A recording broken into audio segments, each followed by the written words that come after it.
Sexual offences act மற்றும் புத்தக வாசிப்பு திறன் கருத்தரங்கு. இந்த நிகழ்வை நாம் அதற்காக கூடியிருக்கிறோம். இந்த நிகழ்ச்சியை துவங்கி வைத்து வாழ்த்துறை நல்குமாறு முதுகலை ஆசிரியை அருள் நிர்மலா அவர்களை அன்புடன் பணிக்கிறேன். சபையோர் அனைவருக்கும் என் பணிவான வணக்கங்கள். மாணவர்களின் நலனில் அக்கறை கொண்டு ஆசிரியர்கள் நாங்கள் எடுக்கும் அத்துணை முயற்சிகளுக்கும் ஒத்துழைக்கும் தலைமை ஆசிரியர் அவர்களையும், அவர் இன்றைக்கி இல்லை, மீட்டிங்கில் இருக்கார், இருந்தாலும் அவர்களை நான் மனதார பாராட்டுகிறேன். 150க்கும் அதிகமான பெண்களுக்கான புத்தகங்களையும் 50க்கும் அதிகமான சட்ட புத்தகங்களையும் எழுதி மாணவர்கள், முக்கியமாக பெண்கள் மற்றும் பொது நலம் கருதி பல பொதுநல வழக்குகளில் வெற்றி கண்ட விழா நாயகன், மூத்த வழக்கறிஞர், நன்கொடையாளர், அதிர்ந்து பேசாதவர் ஆனால் அணித்தரமாக பேசுபவர், சிறந்த பண்பாளர், நல்ல பேச்சாளர், 1000 மேடைகளை பார்த்தவர், ஏழைகளின் குரலாய் உயர்நீதிமன்றத்தில் வெற்றியை பெற்றுக்கொண்டிருப்பவர் திருமிகு கே. சாமித்துரை அவர்களை வரவேற்பதில் பெருமகிழ்ச்சி கொள்கிறேன்.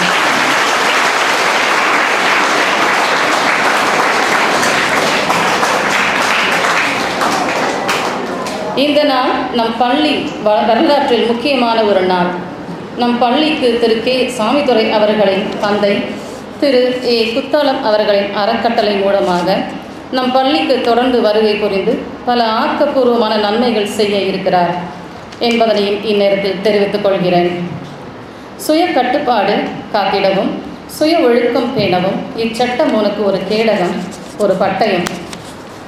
நிர்பயாவின் அலறல்கள், அவருடைய வேதனைகள், அவருடைய இரத்த சிதறல்கள், இறுதியில் அவருடைய கல்லறையில் இருந்து எழுந்து வந்தது தான் இந்த போக்சோ ஆக்ட் சட்டம், prevention of children from sexual offences.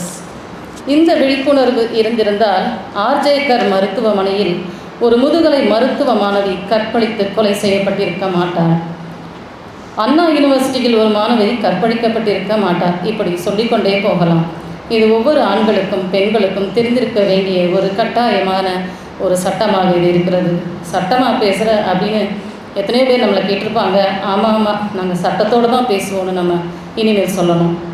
எனவே அரசு பள்ளி மாணவர்களாகிய உங்களுக்கும் உங்களை சார்ந்தவர்களுக்கும் விழிப்புணர்வு ஏற்படுத்த மிக எளிமையான நடையை ஆக்கம் செய்து இலவசமாக கொடுக்க வந்திருப்பது மிக்க மகிழ்ச்சி சார். நீங்கள் 8 அடி பாய்ந்தால் நான் 80 அடி பாய்வேன் என்று ஒரு மூத்த வழக்கறிஞர் திரு கபில் சிவலை போல் சுப்ரீம் கோர்ட்டை வலம் வருவேன் என்று காத்திருக்கும் திரு AKS விஷ்ணு அவர்களை வரவேற்பதில் மற்றற்ற மகிழ்ச்சி அடைகிறேன்.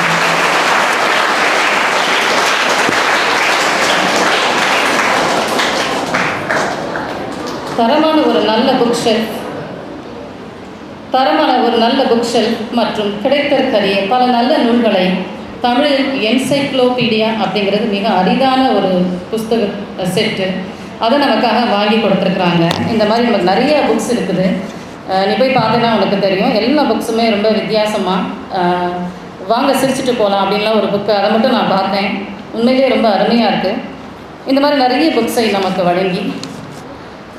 வழங்கி இருக்கும் திரு கே. சாமித்துரை அவர்களின் நண்பர் புத்தகம் வாசிப்பதினால் ஏற்படும் நன்மைகள் பற்றி மாணவர்களுக்கு எடுத்துரைக்க மிக சரியான நபரான மன்னர் திருமலை நாயக்கர் கல்லூரியின் உதவி பேராசிரியர் முனைவர் சே. முனியசாமி அவர்களையும் வரவேற்பதில் மற்றற்ற மகிழ்ச்சி.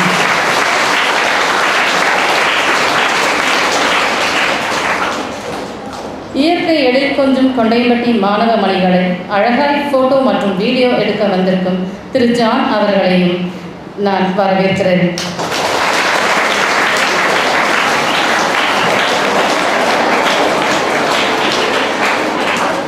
மூத்த வழக்கறிஞர் திரு கே. சாமித்துரை அவர்களிடம் ஜூனியராக பணிபுரியும் திரு அட்வொகேட் நவீன் அவர்களையும் வரவேற்பதில் மிக மகிழ்ச்சி. காலங்களுக்கு அப்பாற்பட்டு அந்தி சந்தி வேளையிலும் ஸ்பெஷல் கிளாஸ், சனிக்கிழமைகளில் கோச்சிங் கிளாஸ், சண்டேஸ் தேவைப்பட்டால் சூப்பர் ஸ்பெஷல் கிளாஸ் போன்ற கிளாஸை எடுத்து அயராது உழைக்கும் ஆசிரியர்களை வரவேற்பதில் மிக மிக மகிழ்ச்சி.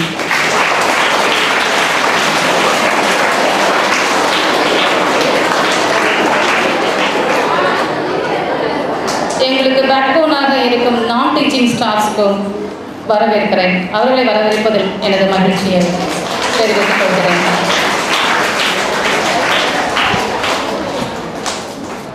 கொண்டையம்பட்டியின் சொத்தாக வருங்கால தூண்களாக அமர்ந்திருக்கும் மாணவர்களை வரவேற்பதில் பெருமகிழ்ச்சி கொள்கிறேன்.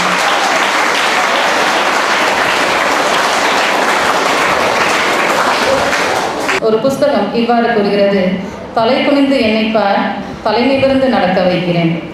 உன் கண்கள் புத்தகத்திற்கு திறந்து கொண்டால் உன் அறியாமை புறவாசல் வழியாய் ஓடிவிடும். உன் நேரங்கள் புத்தகத்திற்காக ஒதுக்கப்பட்டால் மேடைகள் உனக்காகவே காத்திருக்கும். புத்தகத்தை நேசியுங்கள். கைக்கு எட்டிய தூரத்தில் தான் நம் பள்ளியிலேயே உள்ளது. வாய்ப்புக்கு நன்றி கூறுகிறேன். மிக நன்றி சகோதரர் அவர்களே. அருமையான ஒரு வார்த்தை வழங்கினீர்கள். அதாவது 1-2 வார்த்தைகள். எளிமையாக அமர்ந்திருக்கின்ற மதிப்புக்குரிய சாமுத்துரை சார் உங்களுக்கு, எனக்கு அன்புக்குரிய தம்பி அப்படின்னு சொல்லுவேன். ஏன்னா அவர் என்னை அட்ரஸ் பண்ணுறதுக்கு அண்ணனே சொல்லுவார். அண்ணே ரொம்ப உரிமையாக சொல்லுவார். நான் தம்பி பிரதான்னு சொல்லுவேன். இருந்துட்டு எனக்கு 10 வருடமாக எங்களுக்கு என்னுடைய குடும்ப ஆலோசகர், அட்வொகேட்னு சொல்கிறத அட்வைசர்னு சொல்கிறத குடும்ப ஆலோசனைன்னு சொல்லுவேன். எந்த மாதிரி விஷயங்களாலும் சரி எங்களுக்கு நல்ல முறையில் ஆலோசனை செஞ்சு வழி நடத்தியவர். அவரை பற்றி பர்சனலாக எனக்கு நிறைய விஷயங்கள் தெரியும். அதான் சொல்ல வரேன். நான் I would like to share here. முதலாவது, அவர் அட்வொகேட், அதெல்லாம் தாண்டி ஒரு சிறந்த மனிதர் அப்படிங்கிறதா உதாரணம். அவருடைய சேம்பருக்கு போயிருந்தீங்கன்னா, சொல்ல வரேன், சேம்பருக்கு போயிருந்தீங்கன்னா நைட்டு 9 மணியோட கிளைண்ட்டோட டைம் முடியும். ஆனால் 10, 10:30, 11:30 மணி வரைக்கும் கிளைண்ட்டை இருந்து பார்ப்பார். வெளியே கிளைண்ட் உட்காந்துருப்பாங்க பார்த்தீங்களா, அவங்களுக்கு ரொம்ப இரிட்டேஷனாக இருக்குன்னா உள்ளே போனவங்க வரவே இல்லையே. நானும் ஒருத்தர் மாதிரி தான் இவ்வளோ நேரம் பேசிகிட்டு இருக்காருன்னு சொல்லி 15 நிமிஷம் 20 நிமிஷம் அரை மணி நேரத்துக்கு மேலே கூட எடுத்துக்குவார். 3/4 மணி நேரம் எடுப்பார். ஆனால் அவசரப்பட்டு யாரும் அனுப்பவே மாட்டார். எவ்வளோ நேரம் சரி, 11, 12 மணி நேரம் சரி, அவங்ககிட்ட கனிவாக பேசி அவங்க பேசுகிறத கேட்டு அதுக்கப்புறம் தான் அனுப்பிச்சுடுவார். It's a very rare quality that the man possess. I have observe. இது வந்தீங்கன்னா ரைட்டு, நீங்கள் நல்லா யோசிச்சு பாருங்கள். 12 மணிக்கு கிளைண்ட்டை பேசி அனுப்பிச்சிட்டு அதுக்கப்புறம் மறுநாள் கேஸுக்குரிய சட்ட புத்தகங்களை அவர் வந்து உட்காந்து பார்க்கணும். அவர்கிட்ட பேசுகிறேன் நான். ஒன்ஸ் ஐ ஸ்போக்கிங் அவுட் சார் இல்லை. அதுக்கப்புறம் எப்போ தூங்குவீங்கன்னு கேட்டேன். 12 மணிக்கு மேற்பட்ட என்ன செய்வாங்க தெரியுமா? அதுக்கப்புறம் நாளைக்குரிய கேஸுகளுக்கு எடுத்து ரெஃபரல் பார்க்கணும். மூத்த வழக்கறிஞர்ல அவர் கீழே 10-15 வழக்கறிஞர் இருக்கிறாங்க. அவங்களுக்கு கைட் பண்ணணும். முக்கியமான சில கேசஸ் எல்லாம் இவர் தான் அப்பியர் ஆவார். அப்புறம் எல்லா கேஸும் அவங்க மேலே கொடுக்க முடியாது. ஏன்னா அங்கே வர்ற கேசஸ் எல்லாம் டாக்டர் சாமித்துரை நம்பி தான் வருது. அவருக்கு ஜூனியர் வக்கீல் நம்பி வர்றது கிடையாது. அந்த கேஸுகளுக்கு ப்ரிப்பேர் பண்ணி அவங்களுக்கு வழி நடத்துவார். அதுக்கு அவர் இரவு எடுத்துக்கிற டைம் வந்துருந்துட்டு அதாவது 12 to 3 ஒரு 3 மணி நேரம் படிப்பார். அதுக்கு மேற்பட்டு 1 or 2 hours தூங்குவார். 4:30 ப்ரேயருக்கு எந்திரிச்சிருவார். அப்போ ஏன் சொல்ல வரேன்னா, மாணவர்கள் 8 மணிக்கு தூங்கிட்டு காலையில் 8 மணிக்கு எந்திரிச்சு குளிக்காம ஸ்கூலுக்கு வர ஒரு புத்தகத்தை படிக்கிற நேரம் இல்லை. இந்த மனிதர் தூங்குற நேரம் எனக்கு தெரிஞ்சது 2 to 3 மணி நேரம் தான் ஒரு நாளைக்கு. மற்ற நேரங்களெல்லாம் சமுதாய வாழ்வுக்காக செலவழிக்கிறார். இது நான் பார்த்த விஷயம். அடுத்து பார்த்தீங்கன்னா இந்த ஐடியல் லாயர்னு சொல்லுவேன். நான் பார்த்த விஷயம். இன்னைக்கு இருக்கிற ஐயா தப்பா இருக்கிறாங்கன்னா லாயர்ஸுக்குரிய ஒரு கெட்ட பழக்கம் என்ன தெரியுமா? ஷனி தானே விலை போயிடுவாங்க மற்றவங்கிட்ட. இப்போ 2 அட்வொகேட் இருக்காங்கன்னா ஒரு கேஸ் இவர் எடுக்கிறாரு, இன்னொரு கேஸ் இன்னொருத்தர் நடத்திக்கிறாரு வச்சுக்கோங்களேன். ஒரு புருஷன் டைம்ல 2 பேரும் ஜாயின் பண்ணிக்கிறாங்க. இந்த கேஸை டெஸ்ட் பண்ணி கிளைண்ட் வந்து எப்படி வந்து பணம் சம்பாதிக்கலாம்னு அந்த நோக்கத்துக்கு வந்துடுவாங்க.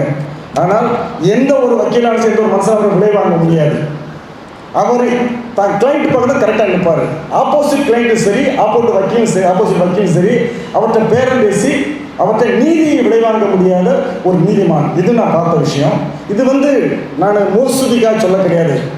ஐ am not talking just for words. This I witness and experienced.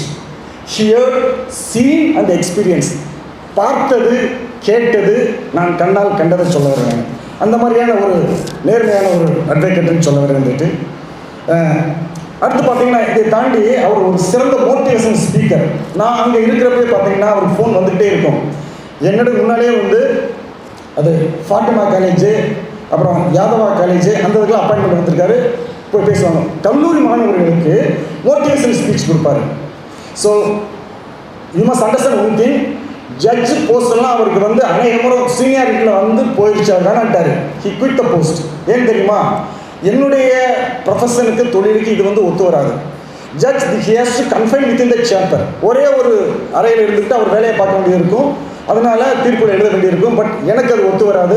நான் அதை தாண்டி புரியுதா, சமுதாயத்துக்கும் மாணவர்களுக்கும் நான் வந்து பயன்படணும். இந்த பார்த்தீங்கன்னா ஒரு புத்தகம் கொடுக்கறது, மாணவர்கள் போய் இருந்துட்டு மோட்டிவேஷன் ஸ்பீச் பேசுறது, சமுதாய விழிப்புணர்வு சில கூட்டங்கள் நடத்துறது, சமுதாயத்துக்காக வாழ்ந்து கொண்டிருக்கிற நான் மனுஷனாக இருக்க அப்படின்னால நான் ஜட்ஜு அப்படின்ற அந்த ஒரு குறிய இதில் வந்து இருக்க விரும்புகிறேன்னு சொல்லி அதை வேணான்னு சொல்லிட்டாரு.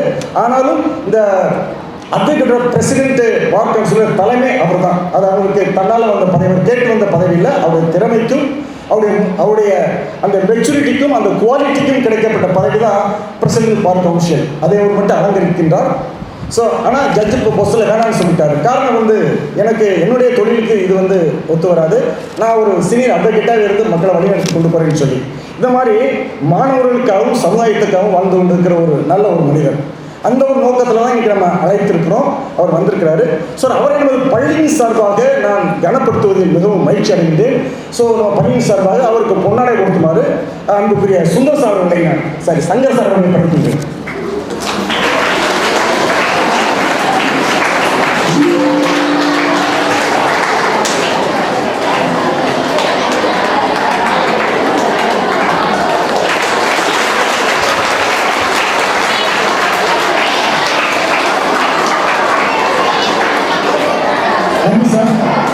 அடுத்தபடியாக டாக்டர் எஸ் முனிசாமி அவர்கள் is a professor from Mannar college.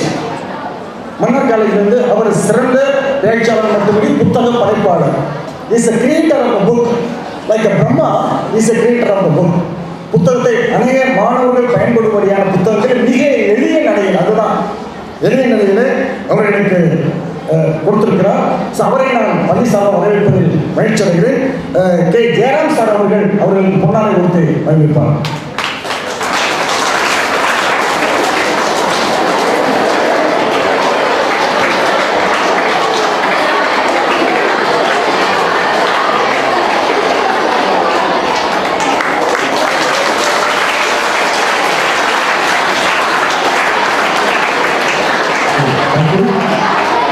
அடுத்தபடியாக தாய் புலியில் தந்தை புலி 18 அடி பாய்ந்தால் நான் 36 அடி பாய்வேன் என்கிறவர் அவருடைய மகன்.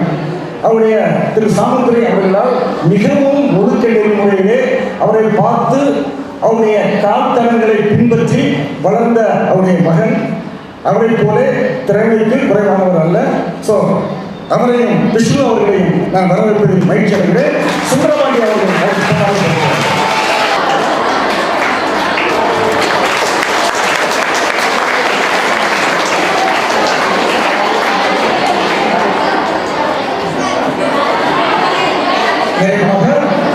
அவர் வந்திருக்கிற அட்வொகேட் கூட சேர்ந்த 4 மடக்கைகள் போல அவரோட கூட இணைந்து அவர் வந்திருக்கிற மிஸ் அட்வொகேட் நவீன் அவர்களுக்கு தமிழாசிரியர் ஜெயக்குமார் அவர்கள்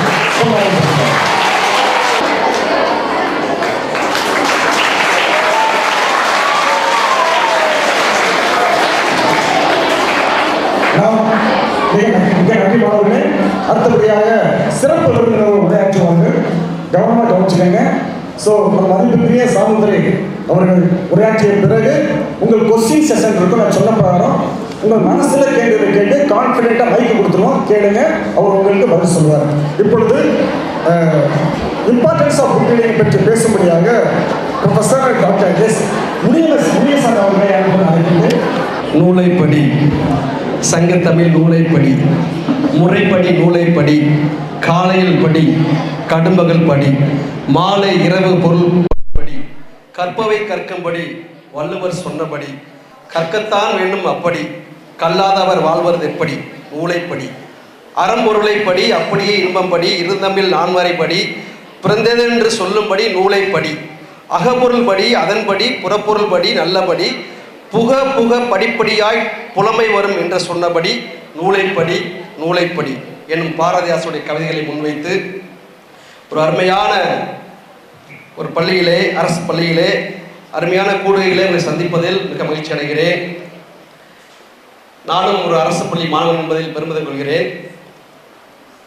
இந்த விழாவினை ஏற்பாடு செய்து அமர்ந்திருக்கும் அத்தனை ஆசிரியர்களுக்கும் தலைமை ஆசிரியருக்கும் நன்றி தெரிவித்துக் கொள்கிறேன்.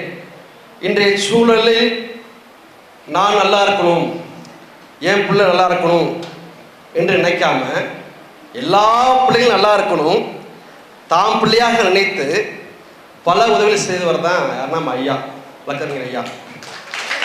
ஒரு சீடன் சொல்கிறார், வாங்குவதை பார்க்கிலும் கொடுக்கிறதை பாக்கியம். நூற்கொடையோடு அல்லாமல் ஒரு இரும்பு பீரோவை வழங்கி அதில் நூற்றுக்கணக்கான நூல்களை வழங்கிய அருமையான ஒரு மனிதர். ஐயா சொன்னது போல மிக சிறப்பாக எடுத்துரைத்தார்கள். அவர் சொன்னது எல்லாமே உண்மைதான், எந்த ஒரு முகஸ்துதி கிடையாது. உண்மையாகவே அவர் நல்ல அருமையான மனிதர், ஒரு கொடையாளி, ஒரு அறவாளி, ஒரு சமூக ஆர்வலர், ஒரு சமூக சேவகர் என பன்முகம் கொண்டு திகழ்ந்து இந்த மேடையில் வீட்டிற்கக்கூடிய ஐயா அவர்களுக்கு நான் வணக்கம் தெரிவித்துக் கொள்கிறேன். அதே போல தனது தந்தையின் பெயரால் அறக்கட்டளை தொடங்கி இன்னும் தொடர்ச்சியாக, இது முதல் பள்ளி தான், இன்னும் பல பள்ளிகள் காத்து கொண்டிருக்கின்றன.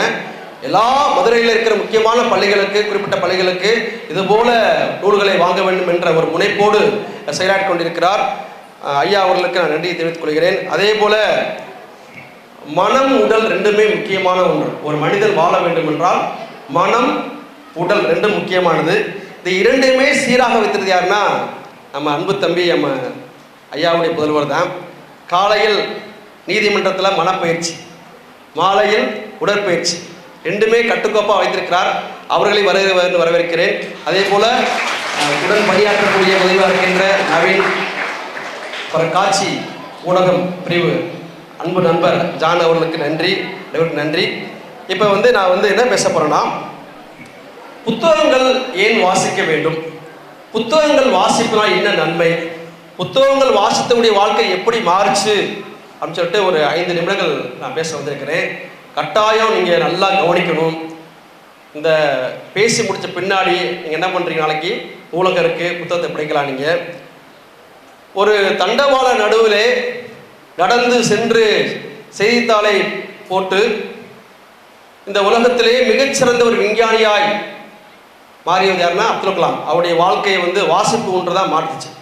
அவர் சின்ன வயசில் அவருடைய சைக்கிளில் காலையில் எழுந்திரிச்சு ஊராக போய் பேப்பர் போட்டு அவருடைய வாழ்க்கையில் வாசிப்பு என்ற ஒரு நல்ல பண்பை பின்பற்றி வந்தனால் எனது உலகெல்லாம் அறிந்தப்பட்டு நல்ல ஒரு விஞ்ஞானியாக இருந்தார். அது மட்டும் இல்லை, அமெரிக்காவில் மிகப்பெரிய ஒரு மனிதர், சிறப்பு செய்யக்கூடிய ஒரு மகன் ஆபிரகாம் லிங்கன், அவருடைய வாழ்க்கையில் வாசிப்பை கடைபிடித்தார், பின்பற்றி வந்தார்.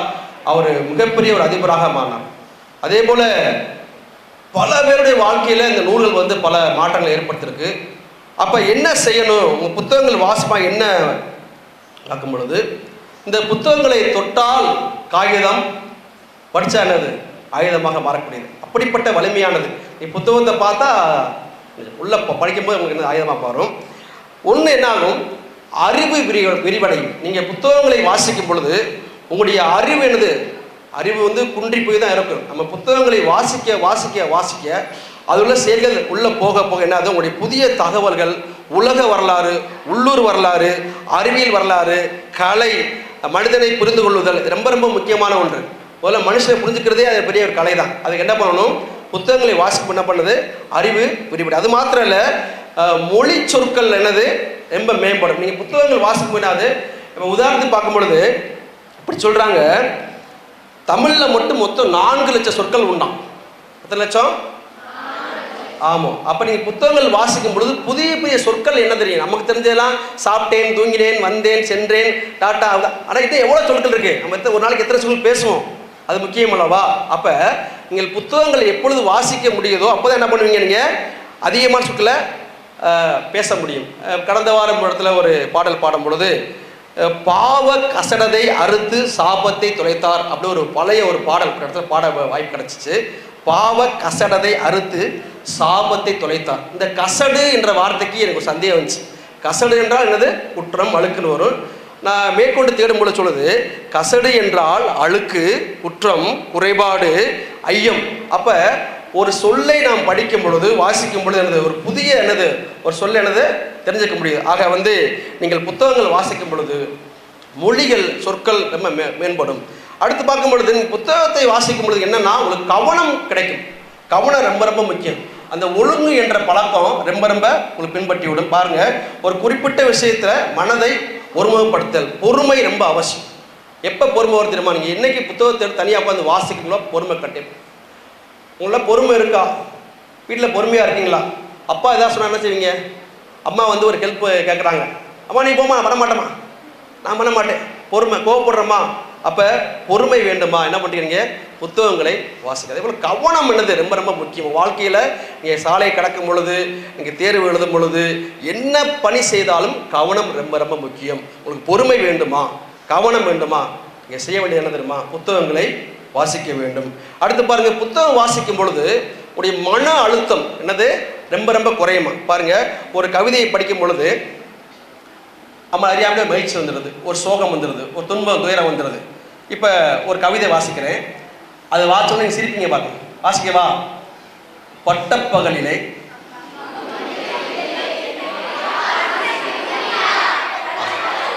இது வந்து ஒரு கவிதை, ஒரு நூலில் வாட்சி. புரியுதா உங்களுக்கு? இப்போ புரியுதா? என்னது மன அழுத்தம்? எவ்வளோ பெரிய கோபமாக இருந்தாலும் அவர்கிட்ட போய் இந்த இதை சொல்லி சிரிச்சிருவாங்க. கஷ்டமாக இருக்கா, துன்பமாக இருக்கா, துயரமாக இருக்கா, என்ன பண்ணுறீங்க? நீங்கள் புத்தகத்தை வாசிங்க, தானாகவே என்ன உங்களுக்கு மகிழ்ச்சி வந்துடும். அப்புறம் என்ன ஆகும்? ஒரு புத்தகத்தை வாசிக்கும் பொழுது சிந்தனை திறன் ரொம்ப கூடும். சிந்தனை ரொம்ப ரொம்ப முக்கியம்ப்பா. ஒரு பழைய பாடல் ஒன்று, திரையிசை பாடல் ஒன்று இருக்குது, டி.எம். சௌந்தரராஜன் பாடிய பாடல். சிந்தித்து பார்த்து செய்கையை மாத்து, சிறுசா இருக்கையில் திருத்திக்கோ, தவறு சிறுசா இருக்கையில் திருத்திக்கோ. சிந்தித்து பார்த்து செய்கையை மாத்து, சிறுசா இருக்கையில் திருத்திக்கோ, தவறு சிறுசா இருக்கையில் திருத்திக்கோ. தெரிஞ்சும் தெரியாம நடந்திருந்தா அது திரும்பவும் வராம பார்த்துக்கோ. ஒரு பாடல். அப்ப நீங்க வாசிக்க முடியாது, சிந்தனை ரொம்ப என்னது வரும். நீங்க எதுவுமே நீங்க என்ன ஆகும்? நம்முடைய அறிவு என்பது என்னது ஒரு இருட்டு போல, புத்தகம் என்பது ஒரு வெளிச்சம் போல. ஒரு 10 மணி ஆயிடுச்சு, உங்கள் வீட்டில் ஒரு அறை இருக்குன்னு வச்சுக்கலேன், அந்த அறைக்குள்ளே போகிறீங்க, இருட்டாக இருக்கு, சுவிட்ச் போடுறீங்க, என்ன ஆகும்? அதுபோல் உங்கள் அறியாமையை போக்கக்கூடிய ஆயுதம் எது தெரியுமா? கருவி என்னது? நூல். அப்போ நீங்கள் நூல் கட்டாயம் நீங்கள் வாசிக்கே ஆகணும். வாசிப்பீங்களா? வாசிப்பீங்களா? அது மாத்திரம் இல்லை, கற்பனை படைப்பாற்றல் ரொம்ப ரொம்ப பெரிய. என்னைக்கு புத்தகத்தை எடுத்து வாசிக்க போதுங்களோ, என்ன புத்தகத்தை வாசிக்கலாம் ஐயா அப்படின்னு கேட்டு வச்சுக்கலேன், கவிதை இருக்கு, கட்டுரை இருக்கு, இலக்கியம் இருக்கு, வரலாறு இருக்கு, அறிவியல் இருக்கு, பொது அறிவு இருக்கு, ஏகப்பட்ட புத்தகங்கள் இருக்கு. தமிழ் இலக்கியங்களுக்கு பஞ்சமே இல்லை.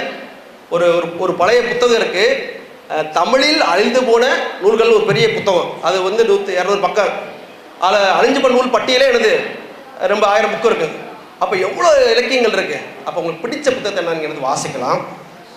அப்போ நீங்கள் நூல் வாசிப்பு என்ன ஆகுது? கற்பனை திறன் அதிகமாக இருக்குது. நான் இப்போ போன வாரம் வகுப்பில் ஒரு பாடம் எடுத்தேன், தமிழக வரலாறு பண்பாடு. அதில் வந்து இந்த சங்கம் பற்றி ஒரு செய்தி இருந்துச்சு. மதுரை தான் என்ன பண்ணுச்சு, தமிழ் வளர்ந்துச்சு. அதில் 3 சங்கங்கள் இருந்துச்சு. பாருங்கள், ஒரு புத்தகம் வாசிக்கும் பொழுது எப்படிலாம் கற்பனை பெருகுதுன்னு பாருங்கள். அப்போ 3 சங்கம் இருந்துச்சு, முதல் சங்கம், இடைச்சங்கம், கடைச்சங்கம். அப்படிதானே? அப்படிதானப்பா? Okay, super, very good. அப்போ அதில் பார்த்தீங்கன்னா அந்த முதல் சங்கத்தில் 4440 புலவர்கள் இருந்தாங்க. எத்தனை பேர்? 4400 முதல் சங்கத்தில். 2ஆம் சங்கத்தில் எத்தனை பேர் இருந்தாங்க? 3700 பேர். 3ஆம் சங்கம் இருக்குது, அதாவது தென்மதுரை, கபாடபுரம், இன்றைய மதுரை. இந்த 3ஆம் சங்கத்தில் பார்த்தீங்கன்னா 449 புலவர்கள். மொத்தம் எத்தனை பேர் பார்த்தீங்களா? எத்தனை பேர்? 8589 பேர். நான் இப்படி யோசிச்சு 10 பிள்ளைகிட்ட கேட்டேன், எப்பா சங்கம்னா ஒன்று கூடுதல், ஒரு மன்னன் ஒரு புலவனை அழைத்து அவங்கள இலக்கியத்தை படைக்க சொல்கிறாரு. அப்போ முதல் சங்கத்தில் 4400 பேர் இருக்கான்னு வச்சுக்குமே, அவங்களுக்கு உட்கார இடம் வேணும்ல கண்டிப்பாக. அப்போ எப்படி பெரிய பில்டிங் கட்டியிருப்பாங்க. அவங்களுக்கு காலை சாப்பாடு, மதிய சாப்பாடு, இரவு சாப்பாடு தேவைப்படும்ல. பட்னியாக எழுதுவாங்க, என்ன பண்ணுவாங்க? அப்போ எவ்வளவு 4000 பேருக்கு எவ்வளோ சமைக்கணும்? அப்போ எவ்வளவு பேர் வேலை பார்த்துருப்பாங்க? அப்போ எத்தனை மூட அரிசி காலியாக இருக்கு? அப்போ எத்தனை செலவு ஆகிருக்கு?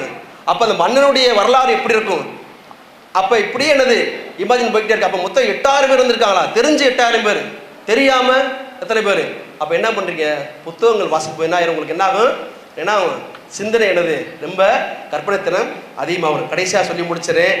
நான்மணிக்கடின்னு ஒரு புத்தகம் இருக்கு, நீதி இலக்கியம். அது சொல்லுது, கற்ப களிமடம் அகும் மடம் அக புர்க்கம் தீர்ந்து இவ்வுலகில் கோல் உணரும், கோல் உணர்ந்தால் தத்துவமான நெறிபடரும், அந்நெறியே இப்பால் உலகத்து இசை நெறியை உப்பால் உயர்ந்த உலகம் போகும். அதாவது நல்ல விஷயங்களை கற்றுக்கொண்டால் என்னாகும்? உடைய அறியாமை குறையும். நல்ல விஷயம் கற்றுக்கொண்டால், நல்ல நூலை படித்தால் உடைய அறியாமை குறையும்.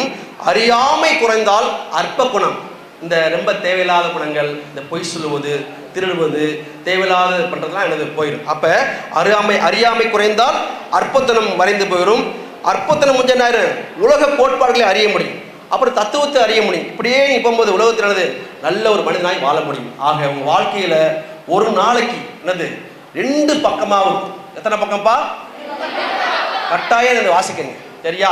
எனக்கு எங்கள் ஆசிரியர் சொன்னார், நான் ஒரு புத்தகத்தை எடுக்கிறேன்னு வச்சுக்கலேன், அது எனது நான் படிக்கிறேன், எனக்கு அதை படிக்கும்போது புரியலை, நான் என்ன செய்வேன்?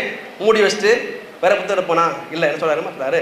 அவர் சொல்கிறாரு, முதல் முறை படி உனக்கு புரியாது, 2ஆம் முறை படி கொஞ்சம் புரியும், 3ஆம் முறை படி நல்லா புரிஞ்சிடும். அப்போ என்னது? முயற்சி பண்ணணும். நான் கடைசியாக ஒருத்தர் இருக்கார், தமிழ் இலக்கியத்தில் ஒரு அறிஞர் இருக்கார், வாசுப மாணிக்கா, கேள்விப்பட்டிருக்கீங்களா? அவரை பற்றி ஒரு விரிவான ஒரு கட்டுரை எழுதியிருக்கேன். வாசுப மாணிக்காவுடைய அச்சேரிய நூல்களும் நிறைவேறா ஆசை. அந்த புத்தகத்தை நான் வாசிக்கும் பொழுது எனக்கு பெரிய ஷாக்கிங் ஆயிடுச்சு. அவர் என்ன பண்ணுவார்? அவர் வாழ்க்கையில் ஒரு நல்ல பழக்கம் இருந்துச்சு. என்ன பண்ணுறாருன்னா, புத்தகம் வாசிப்பார். ஒரு புத்தகம் வாசிக்கும்போது அந்த டயர்டாயிரும். அவர் அந்த புக்கை வச்சுட்டு இன்னொரு புக்கு கொடுப்பாராம். ஓய்வு யாருக்கு? அவருக்கு கிடையாது. ஒரு புத்தகம் வாசிக்கும் பொழுது அந்த புத்தகத்தை வாசிச்சாச்சு பஞ்சொல்லி பாதி முடிச்சுட்டு அதை வச்சுட்டு அடுத்த புத்தகத்தை வாசிப்பாராம். நம்ம என்ன செய்வோம்? புத்தகத்தை எடுப்போம், உட்காருவோம், காலை நீட்டுவோம், லைட்டாக ஆஹா முதுகு வலிக்கு படுப்போம், புக்கு இங்கே இருக்கு, புக்கு அங்கே இருக்கு, நம்ம இங்கே கிடப்போம். அப்படியா? இல்லை. என்னது? கட்டாய நூல்களை வாசியுங்கள், உங்கள் வாழ்க்கையில் என்னது மிகப்பெரிய வெற்றியாக அமையும் என்பதை கூறி வாய்ப்புக்கு 2 பேர் விடையிறது. பட்டுக்கோட்டை வார்த்தையை போட்டு நம்ம புரட்சியான காரியத்தை பார்த்து தம்பி முடிச்சுக்கடா நீ அதை கேட்டு ஒரு சுறுசுறுப்பு காரியத்தை காட்டு என்பது விதமாக அன்புக்குரிய நாட்கள் அவர்கள் அருமையான ஒரு உரை நிறுத்தினார். நன்றி. திரு சாமிதுரை அவர்களை பேசுவதாக அனைவருக்கும் என்னுடைய மாலை வணக்கங்களை நான் தெரிவித்துக் கொள்கிறேன். முதலிலே இங்கே ஒரு தலைசிறந்த தலைமை ஆசிரியருக்கு என் வணக்கங்களை நான் தெரிவிப்பதிலே மற்றற்ற மகிழ்ச்சி அடைகிறேன். தலைமை ஆசிரியர் அவர்கள் கடந்த சில வாரங்களுக்கு முன்பு நம்முடைய பள்ளி மாணவ மாணவிகளோடு நம்முடைய ஆசிரியை அருள் நிர்மலா மேடம் அவர்களோடு அங்கே நம்முடைய ஜேசி ரெசிடென்சியிலே வந்து நூல்களை பெற்று அன்றைய தினம் மாணவ மாணவிகள் இந்த பள்ளியினுடைய சிறப்பை நாங்கள் தெரிந்து கொள்ளக்கூடிய ஒரு வாய்ப்பு கிடைத்தது. கொண்டையம்பட்டி பள்ளிக்கு என்னுடைய வணக்கங்களை நான் தெரிவிப்பதிலே மிக மகிழ்ச்சி அடைகிறேன்.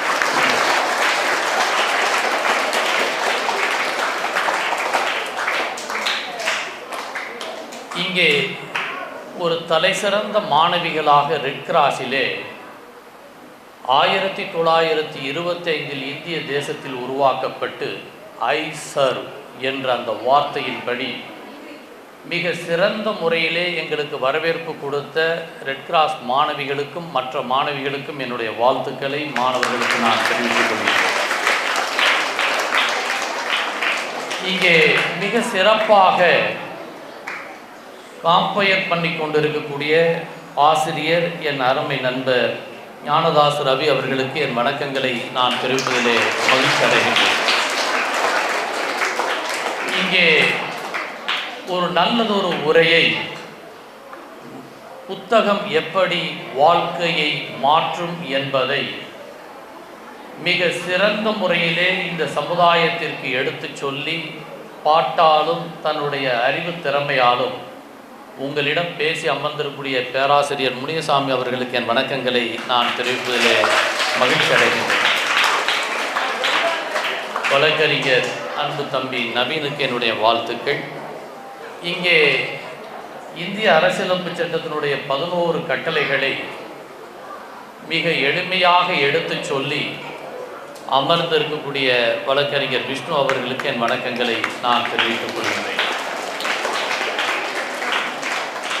27 ஆசிரியர் பெருந்தைகள் இந்த பள்ளியை மிக சிறப்பாக நடத்தி கொண்டு வருவதற்காக என்னுடைய வணக்கங்களை ஆசிரியர் பெருந்தைகளுக்கு நான் தெரிவிப்பதிலே மகிழ்ச்சி அடைகிறேன். இன்னைக்கு இந்த மண் இந்த பகுதியிலே நான் பல்வேறு வழக்குகள் நடத்தியிருக்கின்றேன். அலங்காநல்லூர், கொண்டையம்பட்டி பல்வேறு வழக்குகள் நான் நடத்தியிருந்தாலும் இந்த மண்ணிலே சுதந்திர போராட்டத்திலே மிகப்பெரிய பல தியாகிகள் வாழ்ந்த ஒரு பகுதி என்பதிலே நான் பெருமை அடைகின்றேன். தீரன் சின்னமலையிலே இருந்து ஒரு தலைசிறந்த தலைவர்கள், தலைசிறந்த வழக்கறிஞர்கள், தலைசிறந்த நீதியரசர்கள் உருவாக்கப்பட்ட இடம்தான் இந்த பகுதி என்பதை பெருமையோடு நான் சொல்லிக் கொள்கிறேன். நான் வழக்கறிஞர் டி.கே. கோபாலன் என்னுடைய அருமை நண்பர். அவர் இந்த பகுதியில் இருந்து மதுரையிலேயே இன்னைக்கு ஒரு பிரபல்யமான ஒரு வழக்கறிஞராக இருக்கிறார் என்பதை இந்த அரங்கத்திலே நான் சொல்லிக்கொள்ள கடமைப்பட்டு இருக்கின்றேன். அதே போன்று இந்த பகுதியிலே இருந்து வந்து ஒரு தலைமை நீதியரசராக தமிழகத்திலே நீதியரசர் துரைசாமி அவர்கள் இந்த பகுதியில் இருந்து வந்த ஒரு மாணவன் என்ற ஒரு பெருமையை நான் நினைக்கின்ற பொழுது, இன்னும் பல நீதிபதிகளும் பல வழக்கறிஞர்களும் பல்வேறு நீதி அரசர்களும் இந்த பகுதியிலே நீங்கள் வர இருக்கிறீர்கள் என்பதை நான் பெருமையோடு கூறிக்கொள்கின்றேன். வாழ்த்துக்களை உங்களுக்கு தெரிவித்துக் கொள்கின்றேன். நாம் இந்த பள்ளிக்கு வரும் பொழுது என்ன செய்ய வேண்டும் என்று நாங்கள் நினைத்த பொழுது, முதலிலே ஒரு நூலகம் மிக சிறப்பாக இருக்க வேண்டும் என்று ஆசைப்பட்டேன். காரணம், ஒரு சாதாரண மாணவனாக இருந்து ஒரு தலைசிறந்த மாணவனாக வந்தவன் தான் வெங்கட்ராமனாக ஒரு இருந்தவன். மதுரை யூசி மேல்நிலை பள்ளியிலே படித்த அந்த மாணவன் இன்னைக்கு இந்தியாவை திரும்பி பார்க்கக்கூடிய அளவிலே அவன் சேக்கிலார் எழுதிய பெரிய புராணம் என்ற நூலினை படித்து ரமண மகரிஷியாக ஒரு மிகப்பெரிய அறிஞனாக வந்தது இந்த மதுரையிலே ஒரு நூல்தான் அதற்கு காரணம் என்பதை நான் பெருமையோடு கூறிக்கொள்ள நான் கடமைப்பட்டிருக்கிறேன். நான் சரியான கேள்வி, நான் யார் அந்த மாணவன் திரும்பி உங்கள்கிட்ட கேட்பேன், நீங்கள் கரெக்டாக சொல்லணும்னு நான் எதிர்பார்க்குறேன், 2 சைடுமே. ஓகே. அதே போல நம்முடைய மிகப்பெரிய பல்வேறு இந்த மாணவனைப் போலவே நம்முடைய காந்தியடிகள் அலங்காநல்லூர் பகுதிகளுக்கு வருவதற்கு முன்பு, இந்த பகுதியை வந்து பார்ப்பதற்கு முன்பு, மதுரையிலே இந்த பகுதியை சார்ந்த விவசாயிகள் மதுரை மேலமாசி வீதியிலே அவர் போகும் பொழுது பார்த்தார்.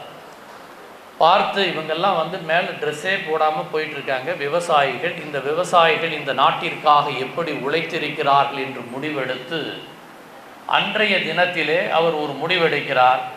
இனி நான் கோட் சூட்டோ மற்ற ஆடைகளோ உடைவதில்லை, ஒரே ஒரு துண்டை மட்டும் நான் போர்த்திக் கொள்வேன் என்று சொல்லி ஒரு தலைசிறந்த பயணம் தொடர்ந்தது. இந்த மண்ணிலே இருக்கக்கூடிய ஒரு விவசாயியை பார்த்து அவர் அண்ணல் காந்தி வந்திருக்கிறார் என்ற பெருமையை இந்த அரங்கத்திலே கூறிக்கொள்ள நான் கடமைப்பட்டேன்.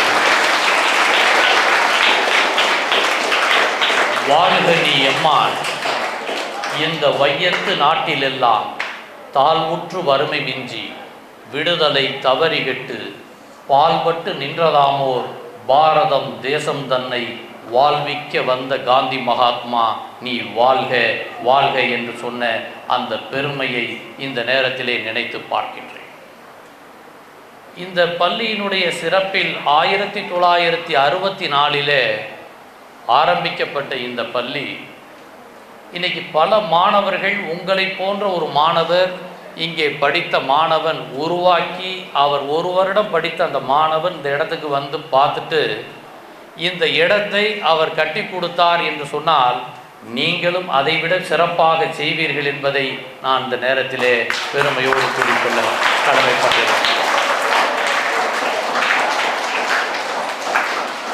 ஒரு 3 அப்பா அவருடைய மனிதர்களுடைய பெற்றோர்களை பற்றி நான் இப்பொழுது சொல்லப் போகிறேன்.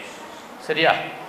முதலிலே ஒரு மாணவனை பார்த்து ஆசிரியர் கேட்பார், இப்படி உட்கார்ந்துருக்கிறப்ப ஸ்கூலில் இருக்கிறப்ப, நீங்கள்லாம் 10th +1 +2 நினைக்கிறேன், கரெக்டாக? குட். 9th இருந்து 9th to 12th அந்த மாணவிகளை பார்த்து அந்த ஆசிரியர் ஒரு மாணவனை பார்த்து கேட்குறாரு, நீங்கள் என்ன தம்பி என்ன மாதிரி வரணும்னு நினைக்கிறேன்னு சொல்லி அந்த மாணவனை கேட்குறப்ப அவன் என்ன சொல்லியிருப்பான்? சொல்லு, சும்மா சொல்லு, என்ன சொல்லியிருப்பான்? எதா வரணும்னு என்ன சொல்லியிருப்பான்? போலீஸா? நீங்கள் யார் சொல்லுங்கள்? வக்கீலா? டாக்டர்? அவன் என்ன தெரியுமா சொன்னான்? நான் குதிரை வண்டி ஓட்டுறவனாக வரணும்னு சொல்லி சொன்னான். உங்களை மாதிரியே எல்லா மாணவர்களும் சிரித்தாங்க. குதிரை வண்டி ஓட்டுறதா இவன் விரும்புகிறான்னு சொல்லி அவன் வாத்தியாரோ அவனை சொல்கிறார், ஏப்பா இப்படி கேள்வி இப்படி ஆன்சர் சொல்கிறேன்னு சொல்லிட்டு அவன் நேராக வீட்டுக்கு வர்றான். அவங்க அப்பாட்ட அம்மாட்டின்னு சொல்கிறான், ஏன் நீ இந்த மாதிரி குதிரை வண்டி விரும்புகிறேன்னு நீ சொல்லு அப்படின்னு சொல்லப்போ, ஒருத்தன் அந்த அழகாக குதிரை வண்டி ஓட்டிட்டு போகிறத நான் டெய்லி பார்ப்பேன் ஸ்கூலுக்கு போகிறப்ப, அது எனக்கு ரொம்ப பிடிச்சிருக்கு, அதனால் அந்த குதிரை வண்டி எனக்கு ஆகணும்னு சொல்லி குதிரைக்காரன் மாதிரி ஆகணும்னு ஆசைப்பட்டேன்னு சொல்லுவான். உடனே அவங்க அம்மா சொல்லுவாங்க, நீ ஆசைப்பட்டது கரெக்ட் தான், நீயும் ஒரு பெரிய குதிரை வண்டிக்காரனாக வரணும், ஆனால் எப்படிப்பட்டவனாக வரணும்னு சொன்னால், மகாபாரதத்தில் அங்கே அர்ஜுனன் போகும் பொழுது கிருஷ்ண பரமாத்மா அந்த குதிரையை ஓட்டி வருவதைப் போல நீ செல்ல வேண்டும் என்று அந்த தாய் அவனிடம் சொன்னான். பின்னாடி அந்த ராமகிருஷ்ணருடைய மிகப்பெரிய தலத்தை எடுத்து வரக்கூடிய சுவாமி விவேகானந்தரை அந்த மிகப்பெரிய அந்த குதிரை வண்டியை ஓட்டக்கூடிய விருப்பத்தை தெரிவித்தவர் அமெரிக்க தேசத்துக்கு போகும் பொழுது அவர் சொன்ன ஒரு வார்த்தை அந்த நாடே அதிர்ச்சி பெற்றது. பிரதர்ஸ் அண்ட் சிஸ்டர்ஸ் என்ற ஒரு வார்த்தையை அந்த இடத்திலே சொன்னார். அவ்வளவு உலகமே இன்றைக்கி பாராட்டுதுன்னு சொன்ன, அமெரிக்காவே பாராட்டக்கூடிய அவர் தான் ஒரு குதிரை வண்டி ஓட்ட வேண்டும் என்று சொன்னபோது அவனுடைய பெற்றோர் அவனை அவமானப்படுத்தவில்லை. அதுதான் ரொம்ப முக்கியம். அன்னைக்கு மட்டும் அவங்க அவமானப்படுத்தியிருந்தா அவன் ஸ்கூலுக்கே கூட போயிருக்க மாட்டான். ஆனால் அவன் தைரியமாக உலகத்தையே மாற்றக்கூடிய ஒரு மாபெரும் மனிதனாக வரக்கூடிய அளவில் குறைந்த வயதில், வயதிற்கும் சாதனைக்கும் எந்த சம்பந்தமும் இல்லை. அவன் 15 வயதிலே மிகப்பெரிய புரட்சியை ஏற்படுத்தியவன் மாஜினி. வெல்வதற்கே நாடில்லை என்று சொன்ன அலெக்சாண்டர் தன்னுடைய வாழ்க்கையில் குறைந்த வயதிலேயே மிகப்பெரிய சாதனை படைத்தான். இங்கே மிகப்பெரிய அற்புதமான பாட்டை பாடிய பட்டுக்கோட்டை கல்யாண சுந்தரம், உச்சி மலையிலே ஊரும் அழிவிகள் ஒரே வழியிலே கலக்குது, ஒற்றுமை இல்லாத மனித குணம் உயர்வும் தாழ்வும் பார்க்குது. அவன் வயசு எவ்வளோ தெரியுமா? சாகிறப்ப பட்டுக்கோட்டை கல்யாண சுந்தரம் 29 வயசு. அவன் குறைந்த வயதிலேயே மிகப்பெரிய சாதனை படைத்தவன் பட்டுக்கோட்டை கல்யாண சுந்தரம். பகத்சிங் இந்திய தேசத்திற்கு இரத்த தானம் கொடுத்தவன் பகத்சிங். அந்த பகத்சிங் தன்னுடைய 16 வயதிலேயே மிகப்பெரிய சாதனையை படைத்த மாவீரன் பகத்சிங் நம் இந்திய தேசத்திலே உருவான பொழுது அவன் வயது மிக குறைந்தவை. நமக்கு எல்லாருக்கும் தெரியும் பாரதியை பற்றி விஷ்ணு பேசினார், பேராசிரியர் பேசினாங்க, எல்லாருமே கோட் பண்ணாங்க. அவருடைய பாடல் உலகத்தில் தலை சிறந்த பல பாடல்கள் உண்டு. அமெரிக்க நாட்டில் மியூசிக்கே போட முடியாத ஒரு பாடல் உண்டு. அந்த பாடல்களை அவன் மிகப்பெரிய பாடி, கண்ணன் பாட்டு, குயில் பாட்டு, பாஞ்சாலி சபதம், இது 3ஐயும் அவன் எழுதிய சரித்திரம் படைத்தவன். அவன் எந்த வயசில் செத்தான் தெரியுமா? யாராவது கரெக்டாக சொன்னால் அவங்களுக்கு ப்ரைஸ் நான் தரேன். பாரதி இறந்தபோது அவன் வயது என்ன? சும்மா சொல்லுங்க, கெஸ்.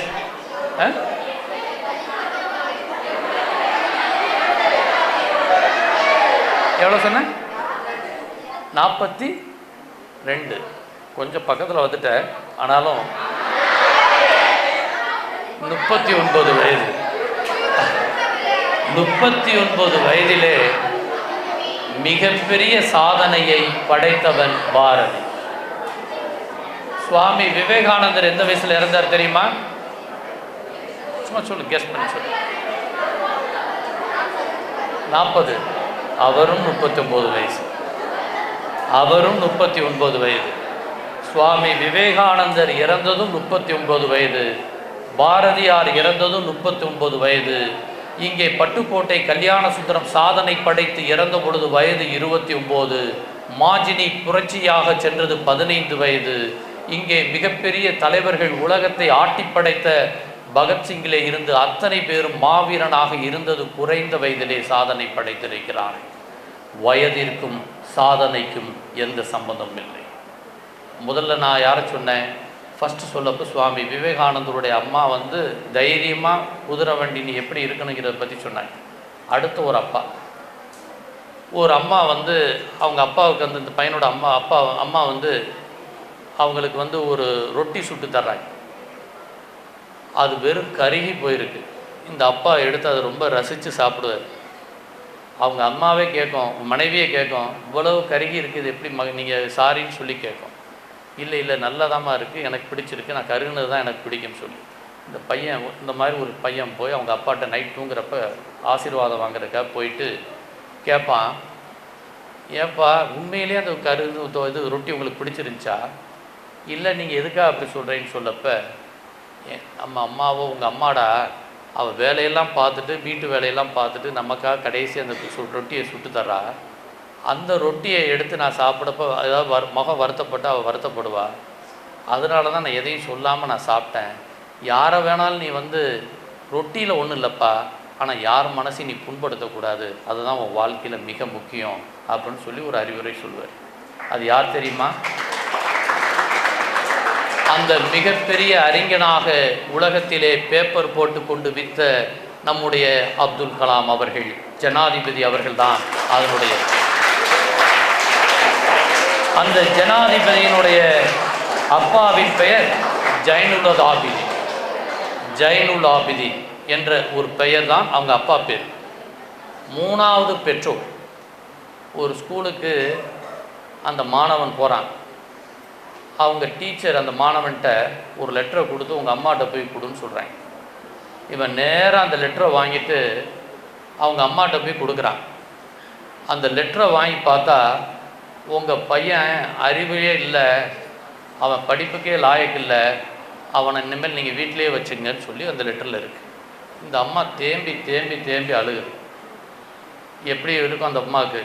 பையனுடைய வாழ்க்கையே போச்சு, ஸ்கூல்லையும் சேர்க்க முடியாது. அவங்க சொல்லுவாங்க, என்னம்மா எழுதியிருக்காருன்னு அந்த பையன் கேட்குறப்ப சொல்லுவாங்க, நீ மிகப்பெரிய அறிவாளி, உனக்கு இந்த புஸ்தகம்லாம் உனக்கு தாங்காது, நானே உனக்கு எல்லாமே சொல்லித்தர்றேன், பெரிய ஸ்கூலை விட நானே உனக்கு சொல்லித்தர்றேன், இனிமேல் உனக்கு நான் தான் வாத்தியார்னு சொல்லி அந்த அம்மா சொல்லி கொடுச்சு.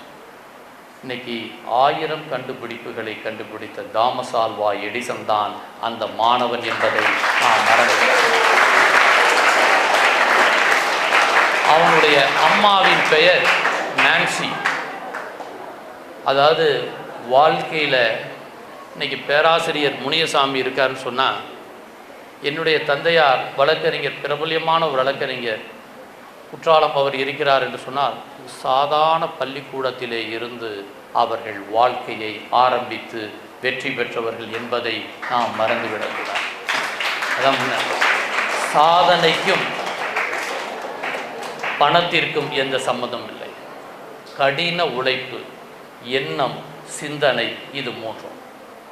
இதிலே இந்த 3 பெற்றோர்களை பற்றி நான் உங்களிடம் சொன்னேன். நான் நடத்தின சில வழக்குகளை இந்த நேரத்தில் நான் சொல்லிக்கொள்ள கடமைப்பட்டிருக்கின்றேன். ஒரு மாணவனுடைய பெற்றோர் என் வீட்டுக்கு காலில் விழுந்தாங்க. இது சமீபத்தில் நடந்த நான் உண்மை சம்பவத்தை உங்களிடம் சொல்லுகின்றேன். ராஜபாளையத்திலிருந்து அந்த பெற்றோர்கள் வர்றாங்க. என் பையன் எந்த தப்புமே பண்ணலை, ஆனால் அவன் மேலே கஞ்சா வழக்கு போடப்பட்டு 20 வருடம் தண்டனைக்கு தரக்கூடிய அளவில் அவனை ஜெயிலுக்கு அனுப்பிச்சிருக்காங்க. நீங்கள் எப்படியாவது என் மகனை காப்பாற்றி ஜெயிலிருந்து வெளியே கொண்டு வரணும். நான் கேட்டேன், எப்படிங்க ஒரு வழக்கில் அப்படி போட முடியும்னு கேட்கப்ப, அவனுடைய நண்பர்கள் அவனை அழைச்சிட்டு போனாங்க. அவனுடைய உறவினர் ஒருத்தர் கூட்டு போனார். அங்கே போனப்போ இவன் போன ஸ்கூட்டரில் நீ போய் அந்த பொருளை போய் அங்கே கொடுத்துட்டு வான்னு சொன்னார். இவன் சொந்தக்காரன் தான் சொல்கிறானே நினச்சி இவன் போய் அந்த பொருளை போய் ஒரு இடத்துல கொடுத்துட்டு வரான். இவன் தான் அவனுடைய வேலை. அதில் என்ன இருக்குதுன்னு அவனுக்கு தெரியாது, உள்ளே என்ன இருந்துச்சுங்கிறது அவனுக்கு தெரியாது. ஆனால் போலீஸ் விசாரணையில் போலீஸ் பிடிக்கிறாங்க. அதில் யார் இந்த வண்டியில் போனாங்கன்னு வரப்போ இவன் பேர் வருது, எந்த பையன் ஓட்டிகிட்டு போனான்னு சொல்லப்போ இந்த மாணவன் பேர் வருது. இவன் போய் அங்கே போய் நிற்கக்கூடிய சூழ்நிலையில் இவனுக்கு எதுவுமே அவனுக்கு தெரியாது. ஆனால் ஜெயிலில் அரெஸ்ட் பண்ணி ரிமாண்ட் பண்ணி உள்ளே இருக்கான். இன்றைக்கி வர உள்ளே இருக்கான் ஜெயிலில். இப்போ நான் அவனுக்கு இப்போ பெயில் எடுக்க போகிறேன். ஏன் சொல்கிறேன்னு சொன்னால், நண்பர்களின் சவகாசம் மட்டுமல்ல, போதைப் பொருள் என்பது ஒரு மனிதனுடைய வாழ்க்கையே அழித்துவிடும். நம்ம விளையாட்டாக இந்த ஃபைனல் இயரில் படிக்கிறப்போ கல்லூரிகள்லேயும் சரி பள்ளிகள்லேயும் சரி, எல்லாத்தையும் களவும் கற்றும் வரடா, சும்மா பேருக்கு அடி, கூல் லீஃபு அது இது. ஆனால் நாம் வாழ்க்கையவே ஆபத்தில் மாட்டிவிட்டு மூளை நரம்புகளையே பாதிக்கப்பட்டு அவன் வாழ்க்கையில் கடைசி வர பல பேருடைய திருமண வாழ்க்கையே ஃபெயிலியர் ஆயிடுச்சு. மேரேஜே நடக்க முடியாத ஒரு சூழ்நிலை ஏற்பட்டு மனநல மருத்துவரிடம் போய் நிற்க வேண்டிய சூழ்நிலை ஏற்பட்டு அந்த மாணவர்கள் இன்றைக்கி ஏராளமான ட்ரீட்மெண்ட்டை டாக்டர் சி ராமசுப்ரமணியம் மதுரையில் கொடுத்துட்ருக்காரு. அதனால் ஒரு சபதம் நீங்கள் எப்பொழுதும் எடுக்க வேண்டும். உங்கள் எல்லோருக்கும் நான் வேண்டுகோள் விடுவது, போதைப் பொருளை விளையாட்டாக கூட தொட்டுவிட மாட்டோம். செய்வீங்களா? சத்தமாக சொல்லுங்கள், செய்வீங்களா? எந்த சூழ்நிலையிலும் போதைப் பொருளை தொடமாட்டோங்கிற சொல்லுங்கள். குட். ரெண்டாவது, உயிர். ஒரு மனிதனுடைய உயிர் விலை மதிக்க முடியாது. இந்த மனிதன் ஒவ்வொருத்தரையுமே யூனிக். ஒருத்தருடைய கைரேகை மற்றவருடைய கைரேகை இருக்குமா? இருக்கவே இருக்காது. ஒருத்தர் யார் எல்லாருமே நீங்கள் யூனிக். ஒவ்வொருத்தரும் தலை சிறந்தவர்கள். அதனால தான் சொல்கிறாரு பாரதி, தேடி சோறுநிதம் தின்று பல சின்ன சிறுகதைகள் பேசி மனம் வாடி துன்பமிகு உழன்று பிறர் வாட பல செயல்கள் செய்து நரை கூடி கிளப்பருவம் எய்தி கொடு கூற்றுக்கு பின் மாயும் வெறும் வேடிக்கை மனிதனைப் போலே நான் வீழ்வேன் என்று நினைத்தாயோ என்ற பாரதி பிறந்தேன் வளர்ந்தேன் மாண்டேன் என்பதை காட்டிலும் நாம் சரித்திரம் படைக்கக்கூடியவர்களாக இருக்க வேண்டும். கடவுள் கொடுத்த உயிரை எந்த சூழ்நிலையிலும் எந்த சோதனை வந்தாலும் அதை பறித்து விடக்கூடாது. செய்வீங்களா? எந்த சூழ்நிலையாக இருந்தாலும் தற்கொலை செய்ய மாட்டோம். சொல்லுங்க, தற்கொலை செய்ய மாட்டோம். எஸ், இது ரெண்டாவது மிக முக்கியம். மூணாவது, நான் இப்போ பெரிய வக்கீல் அப்படின்னு எல்லாரும் நம்ம ஒரு ரெகனைஸ் பண்ணி நமக்கு ஒரு பேர் வந்துருச்சு. ராஜீவ்காந்தி கொலை வழக்கிலிருந்து பல்வேறு வழக்குகள் நான் ஆஜராகி இருந்தால் கூட, ஒரு சினிமா படத்தில் கூட நீ போப்பா வக்கீல் சாமித்துறை இருக்கார் அவர் காப்பாற்றிடுவார்னு சொல்லி ஒரு படத்தில் ஒரு டைலாக்கே கொண்டு வந்தாங்க. மத யானை கூட்டம்ங்கிற ஒரு படத்தில் ஒரு டைலாக் வர. நான் எதற்காக சொல்கிறேன்னு சொன்னால், இங்கே நாம் செய்ய வேண்டியது, இன்னைக்கு நான் படிக்கிறேங்கிறது ஓரளவுக்கு நான் படிச்சிருக்கேங்கிறதோட நான் நிப்பாட்டவே கூடாது. ஒரு நாளைக்கு 84,400 செகண்ட் ஒரு நாளைக்கு இருக்கிறது. ஒரு நாளைக்கு எவ்வளோ இருக்குது? 84,400 செகண்ட் ஒரு நாளைக்கு இருக்கிறது. நம்முடைய வாழ்க்கையில் 24 மணி நேரம் நமக்கு இருக்குது. இதை எப்படி பயன்படுத்துகிறோமோ அதை வைத்து தான் ஒரு மனிதனுடைய மாபெரும் வெற்றி இருக்கிறது. அதுக்கு அடுத்து இன்றைக்கி நான் எல்லா மாணவ மாணவிகளுக்கும் ஒரு நூல் நான் தரப்போகிறோம், அத்தனை பேருக்குமே. அந்த நூலினுடைய சாராம்சத்தை சொல்லி நான் முடிக்கின்றேன். இன்னைக்கு தையலை உயர்வு செய், பெண்மையை பாதுகாப்போம், இதுதான் இன்றைக்கி அந்த நூலினுடைய மிக முக்கியம். மாணவிகள், குறிப்பாக மாணவ மாணவி 2 பேருமே 18 வயதுக்கு கீழே இருக்கக்கூடியவர்கள் அத்தனை பேருமே இளம் சிறார்கள். சரியா? இளம் சிறார்கள், அதாவது சிறுவர்கள்னு வச்சுங்க, சிறுவர்கள். இதில் ஆணும் வரும் பெண்ணும் வரும். அவர்களுக்கு எதிரான குற்றங்களை தடுப்பதற்குத்தான் இந்த நூல் நாம் எழுதியிருக்கின்றோம். எந்த ஒரு குழந்தையையும் யாராவது ஒரு தவறான எண்ணத்திலே தொட்டால் சரி, அது பையனாக இருந்தாலும் சரி குழந்தைய ஆணும் பெண் 2 பேரையுமே தவறான முறையில் தொட்டால் குறைந்தபட்சம் 3 ஆண்டு கடுங்காவல் தண்டனை. அந்த குழந்தையை பற்றி தவறாக, அதாவது அந்த குழந்தையை பற்றி கம்ப்ளைண்ட் கொடுக்க போகப்போ அவங்க பேரோ அட்ரஸோ எதுவும் போட்டால் அந்த பத்திரிகைக்கு சிறை தண்டனை.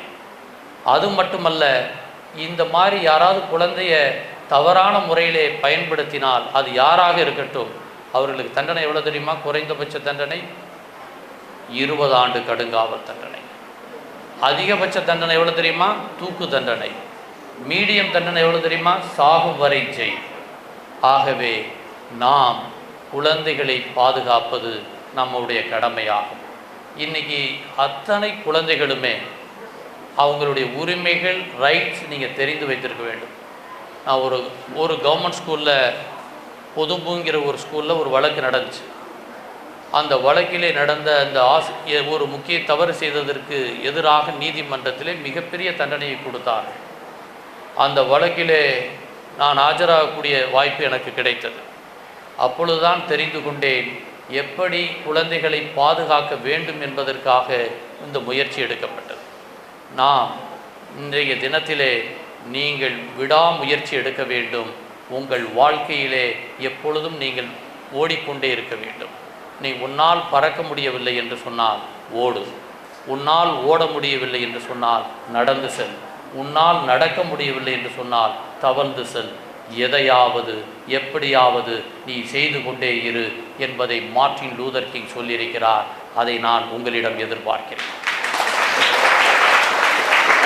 நான் நடத்தல வழக்கிலேயே என்னை கவர்ந்த வழக்குகள் என்று சொன்னால் 2 காலுமே இல்லைங்க. அவனுக்கு 80% ஊனம். 2 காலுமே இல்லை. அவனுக்கு 2 காலுமே இல்லாத ஒருத்தர் இந்தியாவிலே உலகம் முழுவதும் போய் பேரா ஒலிம்பிக்கிலே அவர் ஷார்ட் பூட்டிலே பல போட்டிகள், ஈட்டி எறிதல் எல்லா போட்டியிலையுமே தங்கப்பதக்கங்களை பெற்று வந்த ஒருவர். அவர் என்கிட்ட வந்தார். நான் இவ்வளோ பதக்கம் வாங்கியிருக்கேன், எனக்கு எதுவுமே எனக்கு வேலையே கிடைக்கல, நான் என்ன செய்வது என்று கேட்டேன். நான் சொன்னேன், எதை பற்றியும் கவலைப்பட வேண்டாம், நீங்கள் எழுதி கொடுத்துட்டு அனுப்புங்க, மற்றதை நான் பார்க்குறேன்னு பார்த்தா இந்தியாவிலேயே பார்த்தா இவரளவுக்கு 40 தங்கப்பதக்கம் யாரும் பெறவில்லை. அவர் பெயர் ரஞ்சித் குமார். அந்த ரஞ்சித் என்கிட்ட சொல்லப்ப எனக்கு ஏதாவது இதில் செய்ய வேண்டும் என்று சொன்னபோது நம்முடைய மதுரை உயர்நீதிமன்றத்தில் வழக்கு தாக்கல் செய்து அவருக்கு என்ன வேலை வேண்டும் என்று நீதிமன்றமே கேட்டார்கள். அவருக்கு பெரிய பதவி கூட தரக்கு ரெடியாக இருந்தாங்க, பேங்க்கில் ஆஃபீஸர், டிஎஸ்பி. அவர் சொன்ன ஒரே வார்த்தை, நான் மதுரை ரேஸ்கோர்ஸ் கிரவுண்டிலே இருக்கக்கூடிய இதில் நான் கோச்சாக நான் வர வேண்டும் என்பது என்னுடைய ஆசை என்று சொன்னார். அவருக்கு கோச் வேலை கிடைத்து மதுரையிலே இருக்கின்றார். இன்று மிகப்பெரிய பணிகளை சாதனை படைத்து இந்தியாவினுடைய ஜனாதிபதி விருதை, தயாச்சந்த் விருதினை பெற்று இருக்கிறார். அவர்களுக்கு என்னை ஒரு மிகப்பெரிய மாற்றமாக இருக்கிறது. இந்த முறை நான் நம்புகிறேன். ஒன்று சொல்லி நான் முடிக்கிறேன். முடியாது என்று சொன்னால் மூடத்தனம், முடியுமா என்று சொன்னால் மடத்தனம், முடியும் என்று சொன்னால் மூலதனம். அது உங்களிடம் இருக்கிறது. உங்களுக்கு என்னுடைய வாழ்த்துக்களை நான் தெரிவித்துக் கொள்கிறேன்.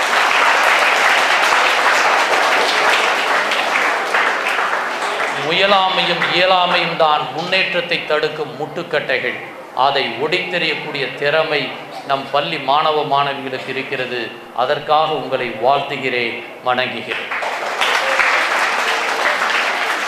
இந்த வருடத்திலே இந்த கல்வி ஆண்டு 2025 you are going to be, நீங்கள் ஒரு மிகப்பெரிய அச்சீவராக வருவதற்கு நான் விரும்புகிறேன். இந்த பள்ளியிலிருந்து 10th +2 மாநிலத்திலேயே ஒரு நல்ல மதிப்பெண் கிடைக்கப் போவதற்காக வாழ்த்தி வணங்கி விடைபெறுகின்றேன். நன்றி.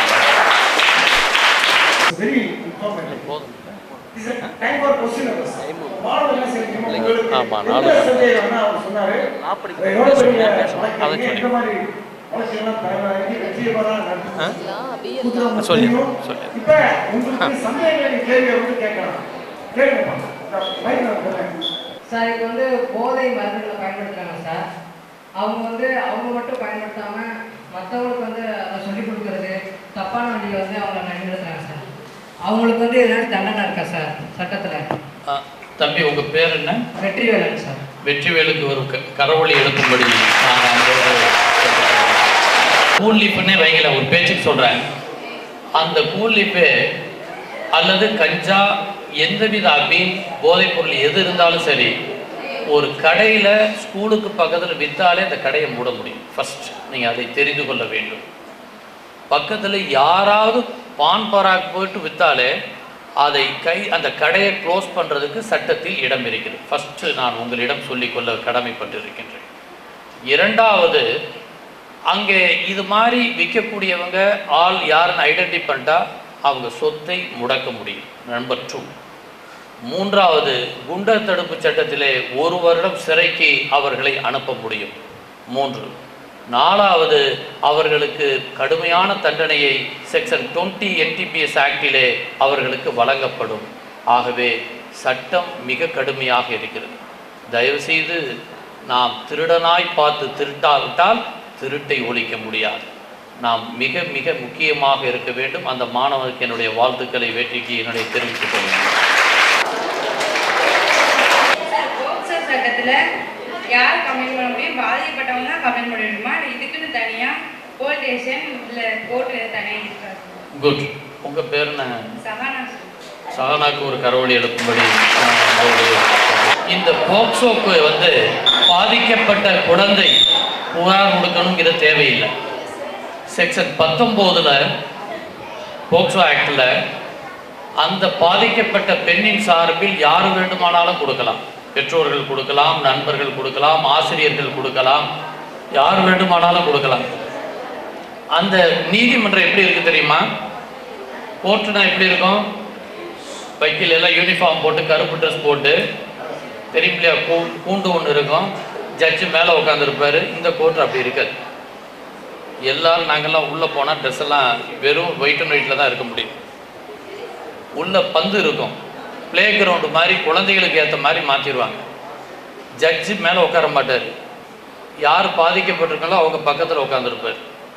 அவங்க கேள்வி வந்து வக்கீல் ஸ்ட்ராங்காக கேட்கக்கூடாது, அவங்களுக்கு ஏற்ற மாதிரி மழலை சொல்ல கேட்கணும்.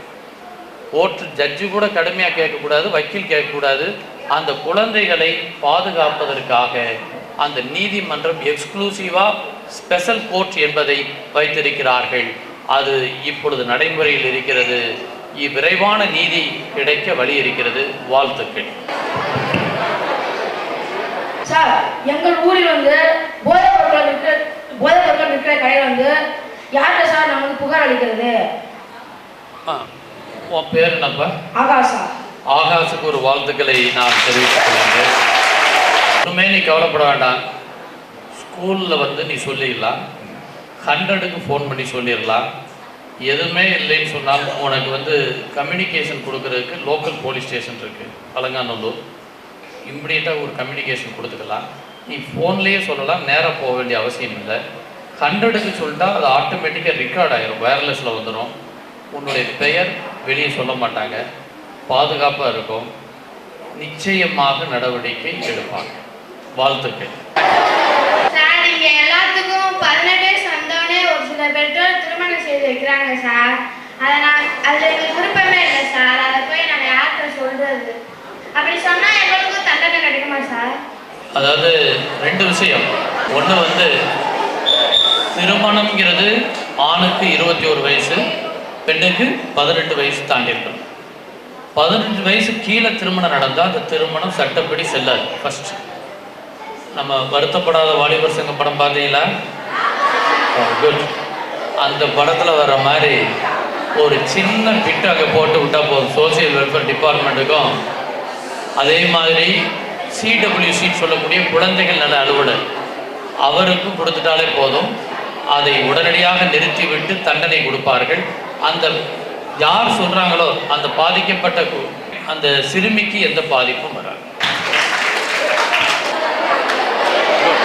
கேர்ள்ஸுக்கு போக்குவரத்து சட்டம் இருக்கு சார், பாய்ஸுக்கு அப்படின்னா சட்டம் சார் இருக்கு. உன் பேர் என்னப்பா? காளிராஜ். காளிராஜ். அவர்களுடைய வாழ்த்துக்களை நான் தெரிவித்துக் கொள்கிறேன். நான் உங்களுக்கு முதலே சொன்னேன், சிறுவன் அப்படின்னு சொன்னான், அதாவது இளம் சிறார்கள் சொன்னான். அது யாரெல்லாம் வருவாங்க? பாய்ஸும் வருவாங்க, கேர்ள்ஸும் வருவாங்க. 18 வயசுக்கு கீழே இருக்கக்கூடிய பிள்ளைகளுக்கு அவங்களுக்கு ரேப்பு அந்த மாதிரிலாம் நீங்கள் கேள்விப்பட்டிருப்பீங்க, அல்லது தவறான முறையில் தோடுறது இந்த மாதிரிலாம் நம்ம கேள்விப்பட்டிருப்பீங்க. பாய்ஸ்க்கு அதே பிரச்சனை இருக்குது. ஃபஸ்ட் நீங்கள் அதை நல்லா தெரிஞ்சுக்கணும். அதுக்கு பேர் தான் ஹோமோசெக்சுவல் அப்படின்னு சொல்லக்கூடிய ஒரு வார்த்தை.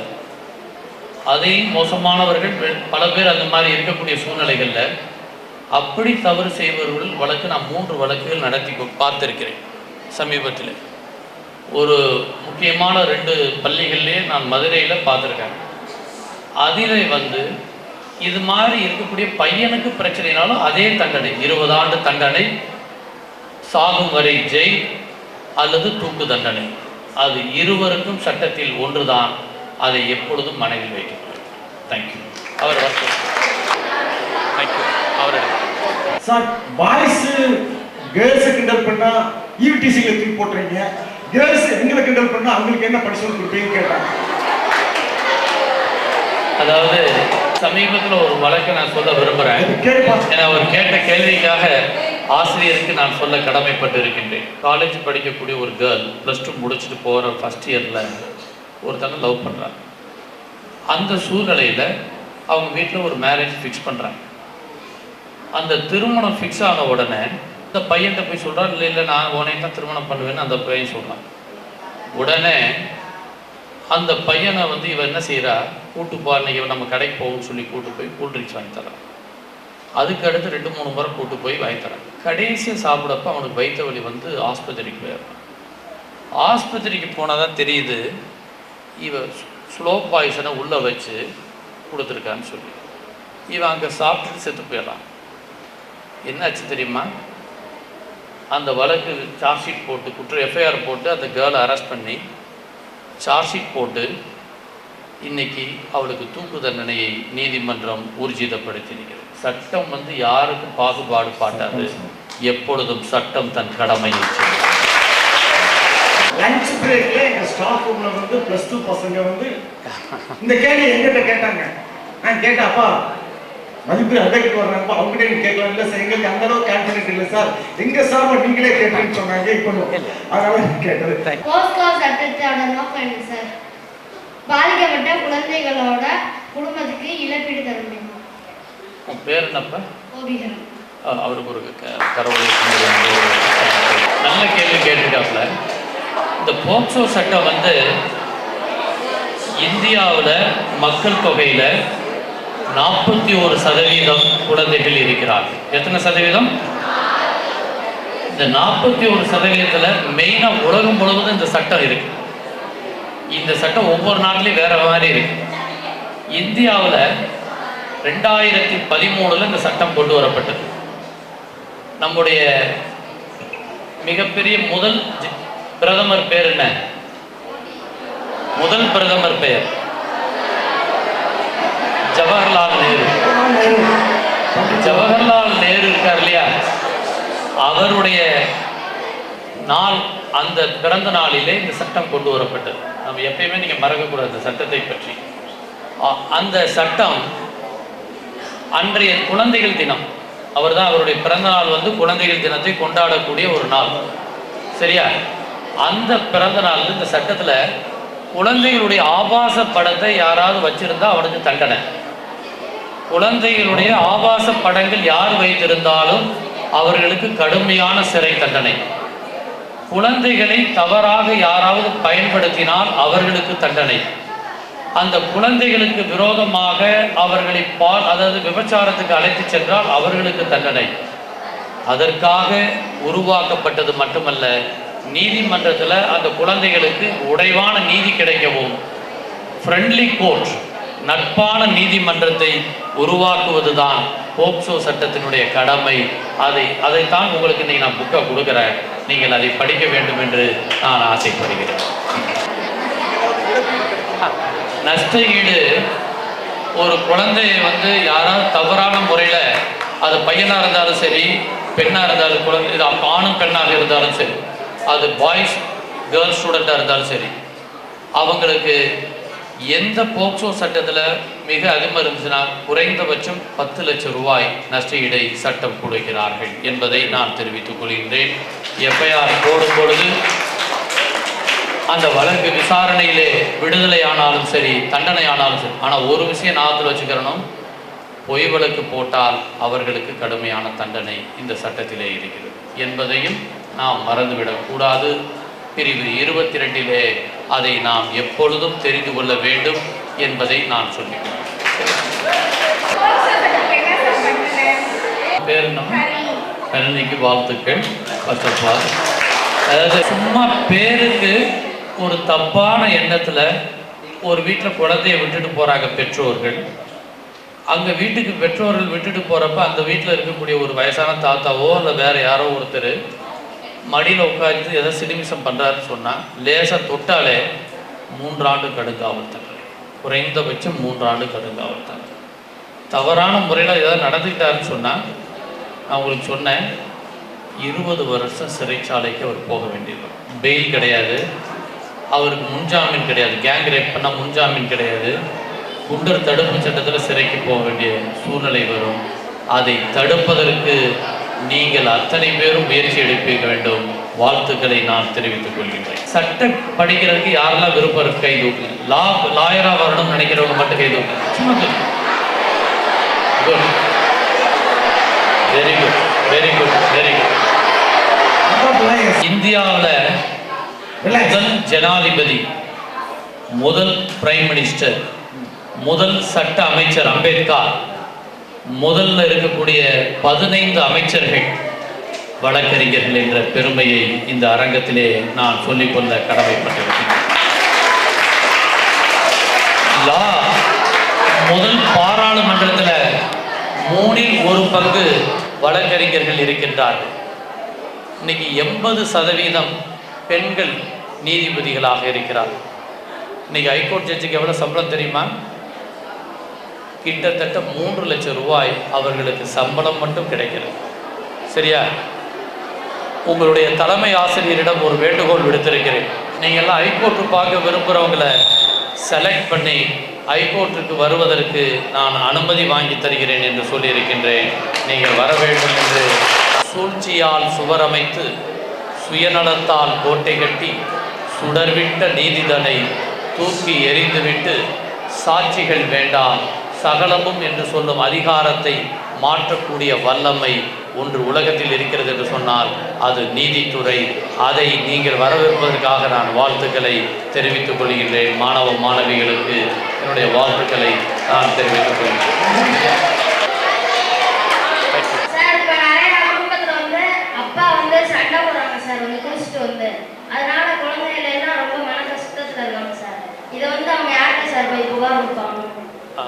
உங்கள் பேர் என்ன தம்பி? விஜயபிரசாந்த் சார். அவருக்கு ஒரு வாழ்த்துக்களை நான் தெரிவித்துக். ஒரு குடும்பத்தில் ஒருவர் குடிகாரனாக இருந்தால் அதில் பல கஷ்டங்கள் இருக்கு. எப்படி தெரியும்ல? அவர் குடிச்சிட்டு வர்றப்ப சமுதாயத்தில் முதல்ல மதிப்பு போயிடும் ஃபர்ஸ்ட். ரெண்டாவது, குடிச்சிட்டு ஒரு இடத்துல கீழே கிடப்பார், படுத்து கிடப்பார். அவர் வேஸ்ட் எங்கேயோ இருக்கும், இவர் படுத்து கிடக்கிறது ஒரு இடத்துல இருக்கும். அந்த மனைவிக்கு அவமானம், பிள்ளைகளுக்கு அவமானம். இதுக்கு ஒரே வழி புகார் கொடுக்கறது ஒரு பக்கம் இருந்தால் கூட அவனை சீரமைக்க வேண்டியது நம்மளுடைய கடமை. டாக்டர் சிஆர்எஸ்னுடைய மதுரையிலே ஒரு நம்பர் இருக்கிறது, ஃபோன் நம்பர். அந்த நம்பரை ஆசிரியருக்கு நான் கொடுக்கின்றேன். அங்கே டி அடிக்ஷன் சென்டர் என்று ஒன்று இருக்கிறது. அங்கே போய் சேர்த்தோம்னா அவருக்கு பக்கத்திலே கொண்டு போனாலும் அந்த போதைப் பொருளுக்கு அடிமையாகாத அளவிற்கு அவங்க சரி செஞ்சு அனுப்பிச்சிடுவாங்க. அதற்கான உதவிகளை நான் செய்ய தயாராக இருக்கிறேன் என்பதை பெருமையோடு சொல்லிக்கொள்ள கடமைப்பட்டிருக்கிறேன்.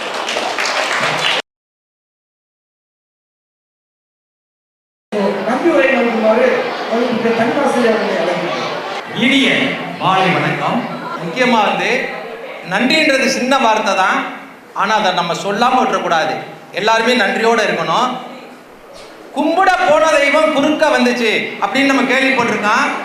நம்ம பள்ளிக்கூடத்துக்கு 3 சாமி வந்திருக்கிறாங்க. ஒன்று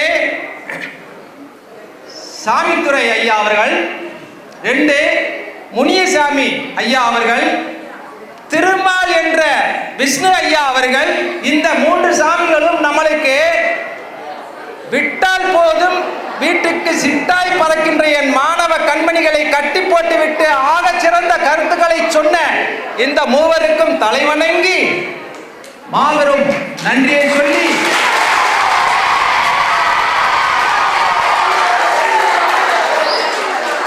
ஐயா சொன்னாங்க, விஷ்ணு ஐயா சொன்னாங்க படிக்கிறத பத்தி. தமிழ் தாத்தா சுவாமிநாத ஐயருக்கு ஒரு விருது கொடுக்குறாங்க. அவர் தள்ளாத வயது, மேடையில் போய் அந்த பரிசை வாங்கணும். அதனால பேரனை கூட்டிட்டு போறாரு, குட்டி பையனை. அவர் மேடையில் ஏறும் பொழுது அந்த பையன் சொல்றான், தாத்தா படி, தாத்தா படி, தாத்தா படிக்கிட்டே இருக்கான். அப்ப அங்க போய் பரிசு வாங்கிட்டு, இந்த விருதுக்கு நான் இன்னும் தகுதி இல்லாதவன் என்று சொன்னேன், சொல்கிறேன் என்று சொன்னார். ஏங்க கேட்டாங்க. என் பேரன் இன்னும் படிக்க வேண்டும் என்று சொல்லிக்கொண்டே வந்தான். தாத்தா படி. அந்த படிப்பதை ஐயா அவர்கள் தெள்ள தெளிவாக, ஒரு காகிதம் எப்பொழுது புகழ் பெறுகிறது? 1 பணமாகும் பொழுது, 2 புத்தகமாகும் பொழுது. அதையும் அழகாக சொன்னார். அடுத்து ஐயா அவர்கள் தன் சிம்ம குரலால் உங்களை செம்மைப்படுத்தியிருக்கிறார். பாரதியார் பாட்டாலும் வள்ளுவனின் வாக்காலும் உங்களை சீராக வைத்து உங்கள் கற்பனைகளை உங்களை மாற்றி அமைக்க அந்த வார்த்தைகள் வந்து உங்க உள்ளங்களில் காலம்பூராம் இருக்கும் அளவிற்கு ஐயாவும் சொன்னார்கள். அவர்களுக்கும் நன்றி.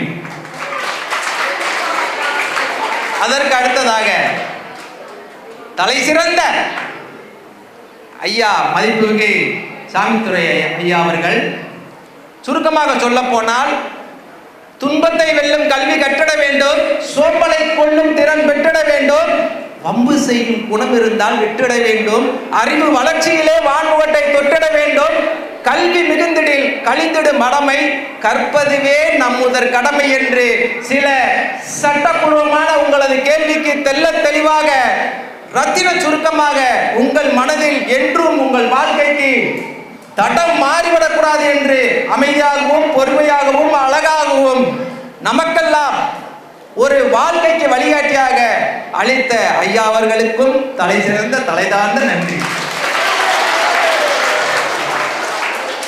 இந்த கருத்தை எல்லாம் உள்வாங்கிக் கொண்டு எனது மாணவ தங்கைகள் தம்பி தங்கைகளுக்கு அமைதி காத்ததற்கு உங்களுக்கும் நன்றி.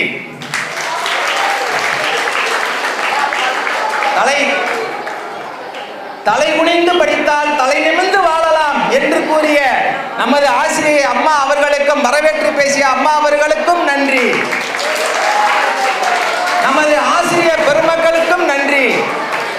எனவே இந்த கோடான கோடி நன்றியை சிறப்பாகவும் தலைமை ஆசிரியர்கள் சார்பாகவும் மாணவர்கள் சார்பாகவும் அலுவலர்கள் சார்பாகவும் ஏன் நமது ஐயா சார்பாகவும் அனைவரும் சார்பாகவும் எந்த ஊரின் சார்பாகவும் நம் பள்ளியின் சார்பாகவும் மீண்டும் மீண்டும் இந்த மிட்டாய் தமிழில் கோடான கோடி நன்றியை தெரிவித்துக் கொண்டு விடைபெறுகிறோம். நன்றி.